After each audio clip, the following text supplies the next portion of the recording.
मेरे प्यारे मेरे मेरे प्यारे अजीज और दिल के करीब दोस्तों, टारगेट विद पार्थ में आप सबका स्वागत और अभिनंदन है। आज की इस क्लास में अपन इकोनॉमिक्स को पढ़ेंगे और इसमें भी एक मोस्ट इम्पॉर्टेंट टॉपिक जहां से प्रायः सभी परीक्षाओं में एक प्रश्न पूछ ही लिया जाता है। टॉपिक का नाम है इन्फ्लेशन, जिसको हिंदी में मुद्रास्फीति कहा जाता है। इसको तैयार करेंगे, बहुत ही आसान भाषा में तैयार करेंगे। वीडियो को अंत तक देखना, जिससे कि यूट्यूब ज़्यादा से ज़्यादा लोगों तक भेज सके और आप लोगों का इस तरह से प्रेम और सहयोग मिलता रहा तो ऐसे ही पहले हम लोग आगे भी करते रहेंगे। तो सबसे पहले हम समझ लेते हैं कि इकोनॉमिक्स होता क्या है। तो इकोनॉमिक्स एक ऐसा विषय है जिसमें वस्तुओं के उत्पादन, वितरण, उपभोग का अध्ययन किया जाता है। तो ये तो हो गया इकोनॉमिक्स। और हम लोग क्या पढ़ने जा रहे हैं? हम लोग इकोनॉमी पढ़ने जा रहे हैं, अर्थव्यवस्था जिसको कहते हैं, अर्थव्यवस्था कहते हैं। तो अर्थव्यवस्था इकोनॉमिक्स का ही एक छोटा रूप है। इकोनॉमिक्स बड़ा है, व्यापक अध्ययन किया जाता है आर्थिक क्रियाओं का, और इकोनॉमी में छोटी क्रियाओं का, आर्थिक क्रियाओं का अध्ययन किया जाता है। तो अर्थव्यवस्था देखो, शब्द में ही लिखा है अर्थ की व्यवस्था करना। अर्थ की व्यवस्था कैसे होगी? वस्तुओं के उत्पादन से होगी, उनको बाजार में भेज के उनका वितरण किया जाएगा और बाजार से लोगों के पास पहुंचेगी, लोग उनका उपभोग करेंगे और इस तरह से एक साइकिल बन जाएगा और वस्तुओं का उत्पादन, वितरण और उपभोग होता रहेगा। इकोनॉमिक्स के दो टाइप होते हैं। व्यष्टि अर्थशास्त्र, व्यष्टि को माइक्रो कहते हैं, माइक्रो इकोनॉमिक्स, और समष्टि अर्थशास्त्र, इसको मैक्रो इकोनॉमिक्स कहते हैं। व्यष्टि अर्थशास्त्र क्या होता है? इसमें अर्थव्यवस्था के छोटे पहलुओं का अध्ययन किया जाता है, व्यक्तिगत स्तर पर किया जाता है। जैसे एक किसान है, किसान किस तरह की आर्थिक क्रियाएं जो है वो संपादित करता है, कितना उसका खेती का बजट है, कैसे उसकी आजीविका चल रही है, कितना लाभ हो रहा है, उसकी फसलों को बाजार में मूल्य मिल रहा है कि नहीं मिल रहा है, या फिर कोई दुकानदार हो गया। तो इसमें छोटे अर्थव्यवस्था के छोटे आयामों का अध्ययन किया जाता है, जैसे वस्तुओं की खरीद बिक्री, वस्तुओं का उत्पादन, उनका उपभोग। तो छोटे आयामों का अध्ययन व्यष्टि अर्थशास्त्र में किया जाता है व्यक्तिगत स्तर पे। और व्यक्ति से ही क्या बनता है? समाज। तो समष्टि अर्थशास्त्र क्या है? ये देश के संदर्भ में आर्थिक क्रियाओं का अध्ययन करता है व्यष्टि समष्टि अर्थशास्त्र। तो एक एक व्यक्ति पूरा देश बनाते हैं, तो इसमें बड़ी आर्थिक क्रियाएं शामिल होती हैं, जैसे सरकार के द्वारा जारी योजनाएं या नीतियां, सरकारी नीतियां, मौद्रिक नीतियां जो आरबीआई तय करती है, राजकोषीय नीतियां सरकार की, मुद्रास्फीति, बेरोजगारी, गरीबी, ये सब किसके उदाहरण हैं? समष्टि अर्थशास्त्र के। तो हम कह सकते हैं कि जो समष्टि अर्थशास्त्र है उसका आधार क्या है? व्यष्टि अर्थशास्त्र है, क्योंकि ये व्यक्तिगत स्तर पे होता है। अब हम लोग इकोनॉमिक ग्रोथ को देखते हैं। क्या होता है इकोनॉमिक ग्रोथ? आर्थिक समृद्धि जिसको कहते हैं। ये एक मात्रात्मक अवधारणा है। इसका संबंध वस्तुओं के उत्पादन से होता है। उत्पादन में जब बढ़ोतरी होती है तो क्या होता है? जीडीपी भी बढ़ती है, और कितनी जीडीपी बढ़ी है उसको हम लोग मात्रा में ज्ञात कर सकते हैं। जैसे अभी हम लोग आर्थिक समीक्षा पढ़े थे, तो उसमें इकोनॉमिक ग्रोथ का अनुमान बताया गया था, कितना है? 6.3 से लेकर 6.8%। तो देखिए, ये मात्रा हम लोग देख रहे हैं ना। तो इकोनॉमिक ग्रोथ जो है वो मात्रक अवधारणा है। तो जीडीपी का बढ़ना क्या है? इकोनॉमिक ग्रोथ है। याद रखिएगा, इस तरह से अगर कथन बना दिया जाए तो आप भ्रमित मत होइएगा। अब इकोनॉमिक डेवलपमेंट को देखते हैं। ये एक गुणात्मक अवधारणा है और इसका संबंध लोगों के जीवन स्तर से है। लोगों के जीवन स्तर को सुदृढ़ करना इकोनॉमिक डेवलपमेंट कहा जाता है। इसमें उत्पादन का लाभ जो है समाज के प्रत्येक मेंबर को मिले, ऐसा सुनिश्चित होता है। तो आर्थिक विकास इसको हिंदी में कहते हैं और इकोनॉमिक डेवलपमेंट इंग्लिश में कहते हैं। उम्मीद करता हूँ आप लोग समझ गए होंगे। अब यहीं पर देखते हैं समावेशी विकास, इंक्लूसिव डेवलपमेंट। जब विकास की प्रक्रिया का लाभ समाज के या देश के प्रत्येक मेंबर को मिले, ऐसे विकास को समावेशी विकास कहा जाता है। इसके दो आयाम हैं। एक तो सबका विकास, मतलब समाज में सबका विकास हो, और समाज में सबके विकास के साथ साथ सभी पहलुओं का भी विकास हो, जैसे राजनीतिक विकास, आर्थिक विकास, सामाजिक विकास। तो सबका विकास मतलब एक एक व्यक्ति का विकास, ठीक, और सभी पहलुओं, उस व्यक्ति से जुड़े हुए जितने भी पहलू हैं, चाहे सामाजिक, चाहे आर्थिक, चाहे राजनीतिक, उसका राजनीतिक विकास भी हो, है ना। लोकतंत्र के बारे में जाने, वो पार्टियों के बारे में जाने, नेताओं के बारे में जाने। आर्थिक विकास मतलब गरीबी से लड़ने में समर्थ हो, रोजगार मिले। और सामाजिक मतलब उसके साथ लैंगिक भेदभाव ना हो, छुआछूत ना हो। ये सब विकास के पहलू हैं। तो कहा जाए कि जो समावेशी विकास है ये अंत्योदय की अवधारणा पर आधारित है। अंत्योदय मतलब समाज के अंतिम पायदान पे खड़े व्यक्ति का भी उदय करना, उसका भी उदय होना चाहिए, उसे भी मुख्य धारा में शामिल किया जाता है समावेशी विकास में। जॉन रॉल्स का एक कथन है, इस तरह के कथन प्राय परीक्षा में पूछ लिए जाते हैं। एक श्रृंखला उतनी ही सशक्त हो सकती है जितनी कि इसकी सबसे कमज़ोर कड़ी। यही चीज़ समाज पे लागू होती है। आपको पहले भी बताया कि समाज छोटे छोटे कड़ियों से मिलकर बना है। एक एक व्यक्ति जब मिलता है तो समाज बनता है। ठीक है, तो ये कह रहे हैं कि ये समाज जो है अगर पूरी चेन है तो कहा जाएगा कि ये उतना ही सशक्त होगा जितना इसका सबसे कमज़ोर व्यक्ति सशक्त होगा। मान लिया ये कोई कमज़ोर व्यक्ति है तो ये जितना मजबूत होगा उतना ही ये समाज पूरा मजबूत माना जाएगा। अगर ये कमज़ोर हुआ तो समाज यहीं से टूटेगा। तो ये कथन क्या कह रहा है कि एक समाज उतना ही सशक्त होगा जितना कि इसका सबसे कमज़ोर व्यक्ति, अंतिम पायदान पर खड़ा व्यक्ति। तो जॉन रॉल्स की अवधारणा को याद रखिएगा। अब मुद्रास्फीति को समझते हैं। इन्फ्लेशन वस्तुओं और सेवाओं के मूल्य में निरंतर वृद्धि की स्थिति को ही मुद्रास्फीति कहा जाता है, इन्फ्लेशन कहा जाता है।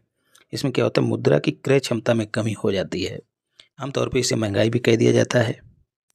इसमें क्या होता है, वस्तुओं का उपभोग महंगा हो जाता है, मतलब वस्तुओं की कीमत बढ़ जाती है। जिससे क्या होता है, कोई वस्तु खरीदने के लिए ज़्यादा खर्च करना पड़ता है, जिससे बचत जो है वो कम होती है। तो यदि कथन बना के पूछ ले तो कर देना। सर्वाधिक प्रभाव जो है इसका गरीब या फिर निर्धन वर्ग पे पड़ता है। क्यों? क्योंकि उसके पास अधिशेष नहीं होता है। अधिशेष मतलब अतिरिक्त धन। जो चीज़ 10 रुपये में आज मिल रही है, 10 रुपये में मान लिया 5 बोरी आलू मिल रहा है, ठीक है, वही आलू जब इन्फ्लेशन होगा तो 10 रुपये में 4 बोरी ही मिलेगा। खैर इतना तो नहीं मिलेगा, किलो मान लीजिए। तो ये क्या हुआ, मुद्रा तो वही रही लेकिन उसकी क्रय क्षमता घट गई। जहाँ पहले 5 किलो आलू मिलता था 10 रुपये में, वहीं अब 4 किलो मिलता है। तो क्या हुआ, मुद्रा की क्रय क्षमता घट गई। इसी को इन्फ्लेशन कहा जाता है। तो जो निर्धन वर्ग है उसके पास पैसे पहले से नहीं होते हैं तो उसको नुकसान होगा। जहाँ पहले 10 रुपये में 5 किलो खरीदता था आलू, अब 10 रुपये में 4 किलो खरीदेगा। लेकिन ज़्यादा पैसा नहीं है उसके पास, तो अब उसके 10 रुपये मात्र 4 किलो आलू पर ही खर्च हो जाएंगे। तो नुकसान इसका किसको हुआ, गरीब और निर्धन वर्ग को। समृद्ध वर्ग को फ़ायदा होता है। क्यों? क्योंकि उसके पास अतिरिक्त पैसा होता है। एक तो वो चाहे 10 रुपये में 5 किलो आलू मिले, चाहे 10 रुपये में 2 ही किलो आलू मिले, लेकिन वो खरीदने में समर्थ है। दूसरा, उसके पास पैसा अतिरिक्त है तो वो क्या करेगा, खुद से आलू की खेती कराने लगेगा, तो वहाँ से उसकी आमदनी बढ़ जाएगी। लेकिन गरीब व्यक्ति ऐसा नहीं कर पाएगा। तो इसलिए समृद्ध वर्ग को फ़ायदा होता है, निर्धन वर्ग को नुकसान होता है। एक कथन और बना के पूछा जाता है, ऋण देने वाले को हानि होती है और लेने वाले को फ़ायदा होता है।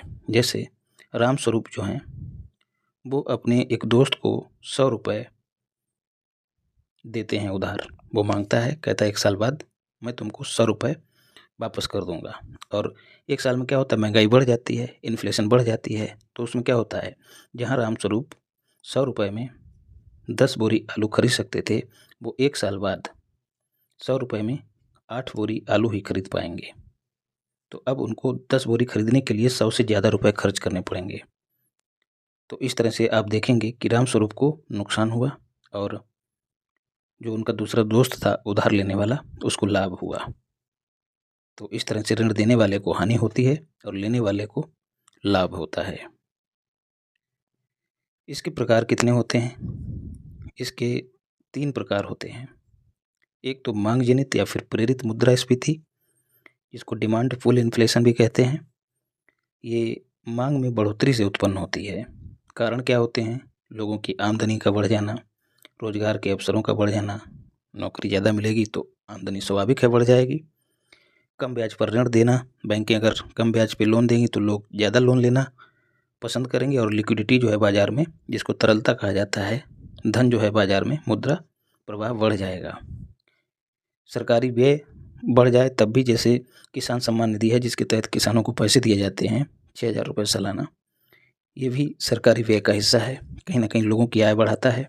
आय बढ़ेगी तो क्या होगा, वो खर्च भी ज़्यादा करेंगे, और खर्च ज़्यादा होगा, उत्पादन कम होगा तो क्या होगा, मांग जनित मुद्रास्फीति उत्पन्न हो जाएगी। उत्पादन कम है, मांग ज़्यादा है। ये विकासशील अर्थव्यवस्थाओं में एक सामान्य प्रक्रिया होती है हमारे जैसे देश में। यदि नियंत्रित मांग जनित इन्फ्लेशन है तो ये इकोनॉमी के लिए अच्छा संकेत है। अगर रोजगार के अवसर उत्पादन के क्षेत्र में पैदा हो रहे हैं, ठीक है, तो क्या होगा, ये कंट्रोल्ड मांग जनित मुद्रास्फीति होगी, क्योंकि रोजगार मिलेगा लोगों को तो क्या होगा, पैसा आएगा उनके पास, और ये उत्पादन प्रोडक्शन कर रहा है, किसी ऐसी कंपनी में काम कर रहा है जो प्रोडक्शन भी कर रही है, तो ये उतना ही, जितना पैसा आएगा उतना ही उत्पादन बढ़ाएगा। तो एक तरह से कंट्रोल्ड वे में रहेगी मांग जनित मुद्रास्फीति।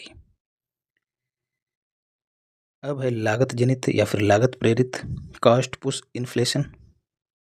उत्पादन की प्रक्रिया में लागत में बढ़ोतरी के कारण ये मुद्रास्फीति उत्पन्न होती है। इसमें अंतिम उत्पादित वस्तु या फिर सेवा जो है वो महंगी हो जाती है। एक सामान्य सा उदाहरण लेते हैं।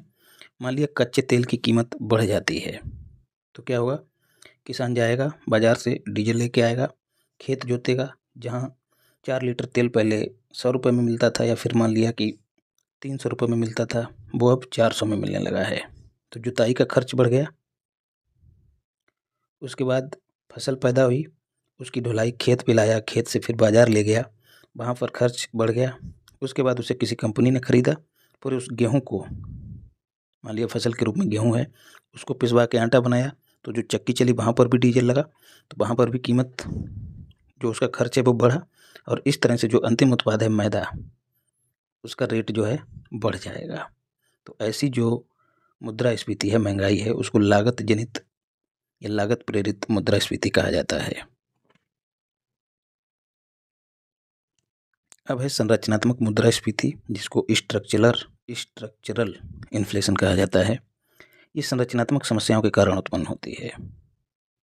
इसमें उत्पादन तो पर्याप्त होता है, मांग भी सामान्य रहती है, लेकिन परिवहन की समस्या हो जा रही है या भंडारण की समस्या हो जा रही है, जिसके चलते वस्तुओं की कीमत बढ़ जाती है। जैसे किसान ने फसल पैदा की, गेहूँ भरपूर पैदा किया, लेकिन बाज़ार उसके लिए अवेलेबल नहीं है। बाज़ार में मतलब बाज़ार जो है वो सही मूल्य नहीं दे पा रहा है। क्यों? क्योंकि वहाँ तक उस बाज़ार की कनेक्टिविटी बढ़िया नहीं है, ज़्यादा गांव उससे जुड़े हुए नहीं, ज़्यादा क्षेत्र उससे जुड़े हुए नहीं हैं, और बाज़ार तक जाने का रास्ता भी ठीक नहीं है। तो एक तरह से परिवहन हो गया, भंडारण की कमी। अब किसान है, किसान क्या करेगा, उसके पास भंडारण की कमी है तो वो किसी व्यापारी को बेच देगा, वो इसको स्टोर कर लेगा, फिर बाद में बेचेगा, तो इससे क्या होगा, महंगाई बढ़ेगी। इसके उदाहरण हैं जमाखोरी। ठीक है, जमाखोरी में क्या होता है, किसानों से सस्ते, जब किसान कोई फसल पैदा करता है सस्ते में उसको खरीद लेना, उसके बाद उसका स्टॉक तैयार कर लेना, जब बाज़ार में उसकी कमी होती तब ये बड़े ऊंचे दाम में अपनी चीज़ों को बेचना शुरू करता है। इसीलिए आपने देखा होगा कि ऑफ सीजन में सब्जियों की कीमत बढ़ जाती है, तो इसको जमाखोरी कहा जाता है। कालाबाजारी, ब्लैक मार्केटिंग जिसको कहते हैं, गलत तरीके से, अनैतिक तरीके से चीज़ों को बेचना, जैसे कि जो PDS है, पब्लिक डिस्ट्रीब्यूशन सिस्टम, जिसको कोटा भी आप सामान्य शब्दों में समझ सकते हैं। कोटे से मिलने वाला अनाज खुले बाजार में सामान्य अनाज के भाव में बेचना कालाबाजारी कहा जाएगा। व्यावसायिक सामूहिकरण, जो बाजार के गिने चुने लोग, मान लिया X, Y और Z, ये 3 व्यापारी हैं, ये तीनों व्यापारी अगर समझौता कर लें कि हम तीनों मिलकर एक ही रेट में सामान बेचेंगे, वो रेट हम लोग अपनी मर्जी से तैयार करेंगे, तो उस रेट को मान लिया इन्होंने डिसाइड किया कि हम 50 रुपये किलो गेहूँ बेचेंगे बाज़ार में, तो तीनों उसी रेट पे बेचेंगे, भले ही इसका किसी दूसरे शहर में दाम कम हो, लेकिन ये तीनों उस क्षेत्र में इतने में ही बेचेंगे। तो इसे क्या कहा जाता है, व्यवसायी समूहीकरण, याद रखिएगा। तो इससे भी संरचनात्मक मुद्रास्फीति बढ़ती है, जबकि मांग और उत्पादन सेम है। इंडिया में ये तीनों ही मुद्रास्फीति विद्यमान है। कम करने का कार्य, यहाँ से प्रश्न UPSC में भी पूछा गया है और पूछे जाने की प्रबल संभावना भी है। एक तो RBI कम करता है, अपनी मौद्रिक नीतियों के जरिए ब्याज की दर बढ़ा दे, जिससे लोग लोन कम लेंगे तो पैसा उनके पास कम होगा, पैसा कम होगा तो कम खर्च करेंगे तो महंगाई ऑटोमेटिक धीरे धीरे कम होने लगेगी। तो ये मौद्रिक नीतियाँ हम लोग जब बैंकिंग सिस्टम पढ़ेंगे उसमें विस्तार से पढ़ेंगे। Repo rate, reverse repo rate, आप लोग ये सब सुनते ही होंगे। दूसरा सरकार है, सरकार सब्सिडी देती है, जो बड़ी बड़ी कंपनियां हैं जो उत्पादन करती हैं उनको सब्सिडी देती है, परिवहन की व्यवस्था करती है, सड़कें बनवाती है, बाज़ारों का निर्माण करती है, भंडारण की सुविधा लोगों को देती है, किसानों को देती है। तो इससे कहीं ना कहीं संरचनात्मक जो मुद्रास्फीति है वो कम होती है। तो मुद्रास्फीति कम करने में दोनों की भूमिका है, आरबीआई और सरकार। कथन बना के पूछ लिया जाता है, इसको जहन में डाल लेना। अब types of inflation based on rate, rate के आधार पर अभी मुद्रास्फीति के 4 प्रकार हैं, इनको भी देख लेते हैं। एक है रेंगती हुई इन्फ्लेशन। क्या है? जब मुद्रास्फीति की दर 3% होती है, इसको रेंगती हुई इन्फ्लेशन कहते हैं। ये विकसित अर्थव्यवस्थाओं में, अमेरिका जैसे शहरों में होती है। इसमें मांग उपभोग कायम रहता है, जिससे आर्थिक समृद्धि बनी रहती है, डिमांड भी बनी रहती है, उसका कंजप्शन भी रहता है। चलती हुई इन्फ्लेशन, बाकिंग इन्फ्लेशन जिसको कहते हैं, इसमें इन्फ्लेशन रेट जो है वो 3 से 10% के बीच होती है, और ये जो है विकासशील देशों में पाई जाती है। क्यों? क्योंकि ऐसे देशों में तीनों प्रकार की इन्फ्लेशन मौजूद होती हैं जो हम ऊपर पढ़े हैं। फिर है भागती हुई इन्फ्लेशन, रनवे इन्फ्लेशन जिसको कहा जाता है। बस आपको ये रेट ही याद रखनी है, चीज़ें स्पष्ट होती चली जाएंगी। इसमें जो इन्फ्लेशन रेट है वो 10 से 30% के बीच होती है, ये नियंत्रण से बाहर होती है। और चरम मुद्रास्फीति जिसको गैलोपिंग या फिर हाइपर इन्फ्लेशन कहते हैं, ये नियंत्रण से पूर्णतः बाहर होती है। इसको तो किसी हद तक कम किया जा सकता है, लेकिन इसको कतई नहीं कम किया जा सकता है। ये किसी भी इकोनॉमी के लिए बहुत ही बुरा संकेत होती है। तो इस तरह से हमने इन्फ्लेशन टॉपिक को कंप्लीट किया। वीडियो अच्छी लगी हो तो वीडियो को लाइक करो, चैनल को सब्सक्राइब करो और लोगों तक वीडियो को शेयर करिए। और पीडीएफ के लिए टेलीग्राम चैनल है टारगेट विद पार्थ नाम से, उसको सर्च करके ज्वाइन कर लेना। वहाँ पर पीडीएफ और संबंधित कंटेंट आपको मिलता रहेगा। इसी तरह से पढ़ते रहिए और बढ़ते रहिए। धन्यवाद। राधे राधे।